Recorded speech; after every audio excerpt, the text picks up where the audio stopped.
ఆశ్చర్యకరమైన దేవుని ప్రశస్త నామాన ఈ ఉదయకాలమందు దేవుని వాక్యం వింటున్న ప్రభు బిడ్డలు మీ అందరికీ వందనాలు.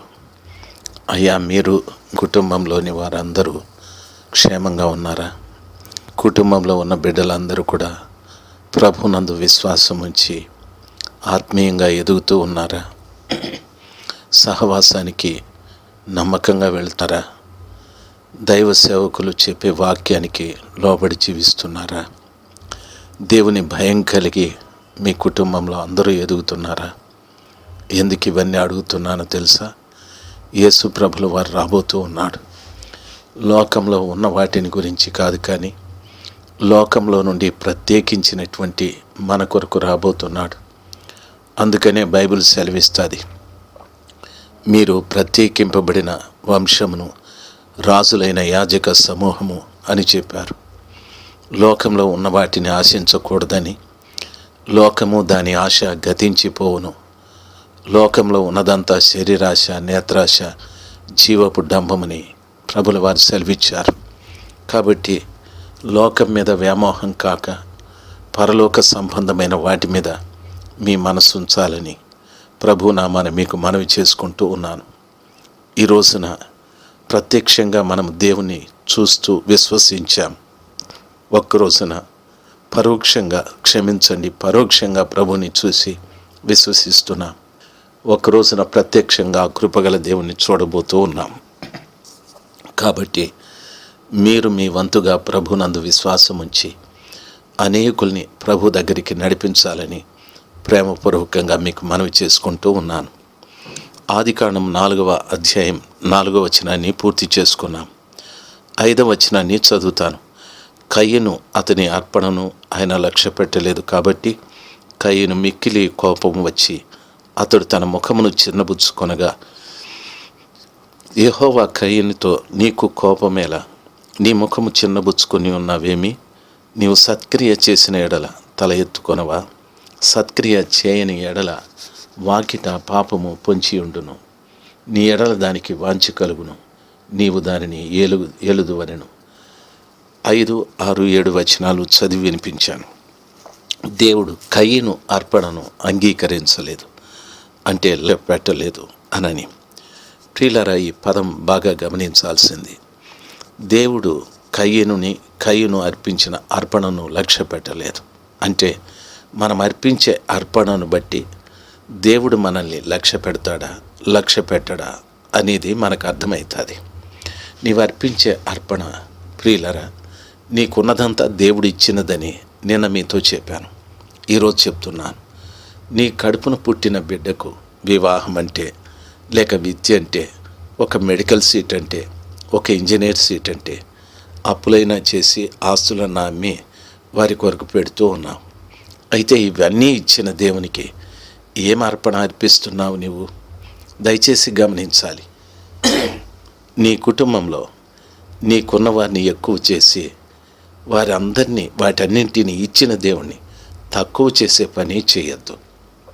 దేవుణ్ణి ఎప్పుడు తక్కువ చేస్తామో నీ అర్పణ లక్ష్య పెట్టడు, నిన్ను లక్ష్య పెట్టడు. అంటే లక్ష్య పెట్టనటువంటి నీవు చేసే మనవి కానీ, నీవు ఆయన దగ్గర ఆశించేవి కానీ ఏవి ఆయన వద్ద నుండి మనం పొందుకోలేం. దేవుడు నీ మీద, నీ కుటుంబం మీద ఆయన లక్ష్యముంచి ఒక మంచి కార్యం చేసేటట్లుగా నీ అర్పణ విలువైందిగా ఉండని, ఘనముగా ఉండని. దేవునికిస్తే దేవుడేమీ తీసుకునేవాడు కాదు. అంటే నువ్వు ఇచ్చు దానిని తిరిగి నీకు ఇవ్వాలని ఆశ.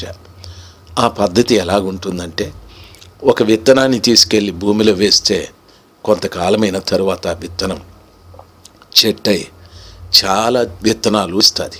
ఒక వరిగింజ భూమిలో వేస్తే అది 3 రోజులకు మొలకొచ్చి 3 మాసాలకో 6 మాసాలకో 100 వరిగింజలు అవుతుంది. ఒక వేరుశెనగ విత్తనం భూమిలో వేస్తే 3 మాసాలకో 6 మాసాలకో 20 వేరుశెనగకాయలు దొరుకుతాయి, 30 దొరుకుతాయి. ఆ రీతిగా నిన్ను అభివృద్ధి చేయాలని ప్రభుల వారు కోరుకుంటూ ఉన్నాడు.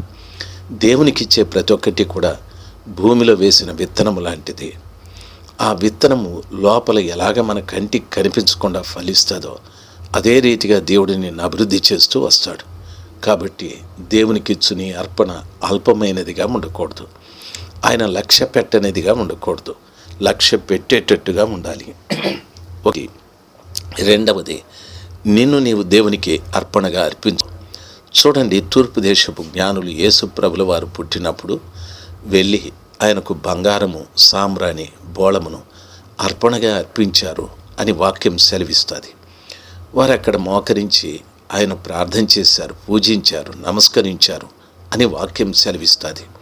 ప్రియులారా, గమనించవలసిన విషయం, వారు ఎక్కడి నుండినో బయలుదేరి దాన్ని జాగ్రత్తగా తీసుకొచ్చి ఆయనకు విలువైన వాటిని అర్పణగా అర్పించారు.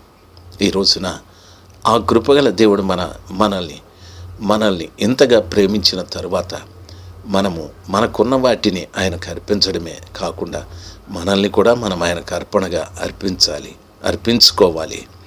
నీ జీవితాన్ని ప్రభువుకి నువ్వు అర్పణగా అర్పించుకుంటే దేవుడు ఎంత సంతోషిస్తాడో. దేవునికి మన జీవితాన్ని అర్పణగా అర్పించడం అంటే అర్థమేమిటి? వివాహం కాకమునుపు స్త్రీ ఎవరో పురుషుడెవరో వివాహమైన తరువాత ఆ స్త్రీ తన జీవితానికి అర్పణగా అర్పించుకుంటుంది. పురుషుడు ఆ భార్యకు తన జీవితాన్ని, సర్వస్వాన్ని అర్పణగా అర్పించుకుంటాడు. తన దేహం మీద తన భార్యకి, తన భార్య దేహం మీద తనకి అధికారాలు ఉంటాయి. కారణం, వారు ఒకరికొకరు అర్పించుకున్నారు. భర్త సంపాదన మీద భార్యకి అధికారం ఉంటుంది, స్వతంత్రం ఉంటుంది. అదేవిధంగా దేవుని కృపలో, ఆ కృపగల దేవుని సన్నిధానంలో మనము ఒక స్త్రీ పురుషుడికి అర్పణగా తన శరీరాన్ని అర్పించుకున్నట్టు మనం కూడా దేవునికి మన జీవితాన్ని అర్పించుకోవాలి. అప్పుడు దేవుడు నిజంగా సంతోషిస్తాడు. ప్రియులరా, ప్రభు అంటున్నాడు, ఆయన అర్పణను లక్ష్య పెట్టకపోతే ఆయన ఏమంటాడు తెలుసా? కయ్యను మిక్కిలి కోపం వచ్చి అతడు తన ముఖమును చిన్నబుచ్చుకొనగా అని అంటుంది. అంటే మనిషికి కోపం ఎప్పుడు వస్తుంది? ఎవరైనా మనల్ని లక్ష్య పెట్టనప్పుడు, మనల్ని ఎవరూ పట్టించుకున్నప్పుడు. ఒక వివాహానికి నువ్వు పిలువబడ్డావు, అక్కడ ఎవరు నేను పట్టించుకోలేదు. ఏమంటావో తెలుసా? గతి లేక వచ్చానా ఇక్కడికి, నన్ను ఎవడూ పట్టించుకోలేదు, నన్ను ఎవడూ లక్ష్య పెట్టలేదని కోపగించుకుంటావు. కోపం వచ్చినప్పుడు నీ ముఖం ఎలాగుంటుందో తెలుసా? చిన్నపోయి ఉంటుంది, సిగ్గుపడుతూ ఉంటావు. నీ ముఖమంతా మార్పు వస్తూ ఉంటుంది, మార్పు కలిగి ఉంటుంది. కాబట్టి దైవ జనాంగమ, దేవుడు ఆయన అర్పణ లక్ష్య పెట్టని కారణాన కయ్యను కోపపడ్డాడు. దేవుని వాక్యం ఆ రీతిగా సెలవిస్తుంది. దేవుడు అవన్నీ చూస్తూనే ఉన్నాడు. ఆయనకు కోపం వచ్చిన సమాచారం, ఆయన ముఖం చిన్నబుచ్చుకున్న సమాచారం దేవుడికి తెలుసు. ప్రియులరా, నీ అర్పణ తెలుసు, నీ కోపం తెలుసు, నీ ముఖం చిన్నబుచ్చుకోవడం తెలుసు. ప్రభు అంటున్నాడు, నువ్వు సత్క్రియ చేసిన ఎడల నీవు తల ఎత్తుకోవా అని అంటున్నాడు. అంటే దేవుని సన్నిధానంలో మనం సరైన అర్పణ ఇవ్వకపోతే ఎన్ని మనలోకి వస్తాయో చూడండి. కోపం వస్తుంది, సత్క్రియ చేయలేం, ముఖాన్ని చిన్నబుచ్చుకుంటాం, తల ఎత్తుకోలేం. ఇవన్నీ కూడా దేవుని వాక్యం సెలవిస్తుంది. నీ ఎదుట నువ్వు సత్క్రియ చేయని ఎడల నీ వాకిట పాపము పొంచి ఉంటుంది, అది నీవు దాన్ని ఏలుతావు అని చెప్తాడు. ఎన్నో చేశాయో చూడండి. దేవునికి అర్పణ అర్పించని కారణాన కయ్యను జీవితంలోకి కోపం వచ్చేది, ముఖము చిన్నబుచ్చుకున్నాడు, తల ఎత్తుకోలేని జీవితము, పాపము తన ఇంటి వాకిట నిలబడ్డది, దాన్ని అతడు ఏలుతున్నాడు. ఎన్నో వచ్చాయి. దైవ జనాంగమా, ఇవన్నీ బయటికి పోవాలంటే మనం చేయాల్సింది మన అర్పణ దేవునికి అంగీకారంగా ఉండేటట్టు చేయాలి. చాలామంది జీవితాలలో దేవునికి సరైన అర్పణ ఇవ్వక ఇటువంటి వాటిని ఇళ్లలో కలిగి జీవిస్తూ ఉంటారు. చీటికి మాటికి కోపపడే భార్య, కోపపడే భర్త పిల్లల మీద కోపపడుతూ ఉంటాడు, భార్య మీద కోపపడుతూ ఉంటాడు, పరుగు వారి మీద చిరాకులు పెడాకులు వేస్తూ ఉంటారు. దైవజనాంగమా అంటూ ఉంటారు, ఆయన కోపం ఎక్కువండి, ఆమెకు కోపం ఎక్కువండి. ఎందుకో కోపము తెలుసా? వీరు దేవునికి అర్పణలు సరిగా ఇవ్వలేదు, దేవుడు వారి మీద లక్ష్యం ఉంచలేదు. దేవుడు వారి మీద లక్ష్యం ఉంచితే ఆ గొప్పగల దేవుడు వారిని ప్రేమిస్తాడు, వారికి రక్షణ ఇస్తాడు, వారికి మారు మనస్సు, వారికి పరిశుద్ధాత్మ, వారికి ఎంతో ఆత్మీయమైన ఎదుగుదల, ఇవన్నీ కూడా ఉంటాయి. ప్రభు లక్ష్య పెట్టని మనిషిలోకి ఇవన్నీ ప్రవేశిస్తాయి. ఒకవేళ ఆలోచించు, నీ భార్య మీద చీటికి మాటికి కోపపడుతున్నావా? నీ భర్త మీద కోపపడుతున్నావా? మీ పిల్లల మీద కోపపడుతున్నారా? పనిచేసే స్థలంలో, సమాజంలో కోపం కలిగిన వ్యక్తిగా ఉన్నావా? ఎక్కడికైనా వెళితే నేనెవడూ పట్టించుకోలేదా? నీ ముఖం చిన్నబోతూ ఉందా?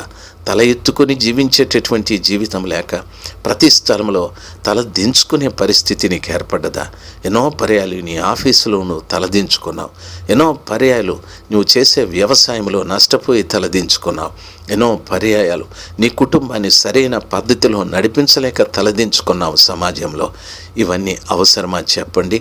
దేవునికి మనము అర్పణ సరిగా ఇవ్వకపోతే ఎన్ని మన కుటుంబంలోకి వచ్చి మనల్ని పీడిస్తూ ఉన్నాయి. మనం అనేక పర్యాలు అంటారు, అయ్యా నా కొరకు ప్రార్థించు, నా కొరకు ప్రార్థించమనే వాళ్ళు లెక్కలేనంతమంది. ఎవడు ప్రార్థించినా ఇవి బయటికి పోవు తమ్ముడు, బయటికి పోవు తల్లి. ప్రియ తండ్రి, ఆలోచించాలి. దేవునికి నువ్వు ఇవ్వవలసిన అర్పణ సరైన రీతిగా సరైన వారికి సరైన సమయంలో ఇవ్వాలి. నీ సొంత కాపురికి ఇవ్వండి. మీ అర్పణ మీ సొంత సంఘంలో ఉండనివ్వండి. అప్పుడు చూడండి, మీ కుటుంబంలో ఉన్న పనికిరాని ప్రతి ఒక్కటి కూడా చెప్పకుండానే పారిపోతూ ఉంటాయి. దేవుడు నీకు ఇచ్చిన ఈ చక్కటి అవకాశాన్ని దుర్వినియోగం చేసుకోకు తమ్ముడు. దేవుని వాక్యం సెలవిస్తుంది. ఆ వాక్య ప్రకారంగా నీ జీవితం మార్చుకోవటానికి ప్రయత్నం చేయి. కృపగల దేవుని కనికరం నీ మీద, నీ కుటుంబంలో అందరి మీద నిలిచి సంతోషకరమైన సమాధానకరమైన జీవితము జీవింతురుగాక. Amen, amen.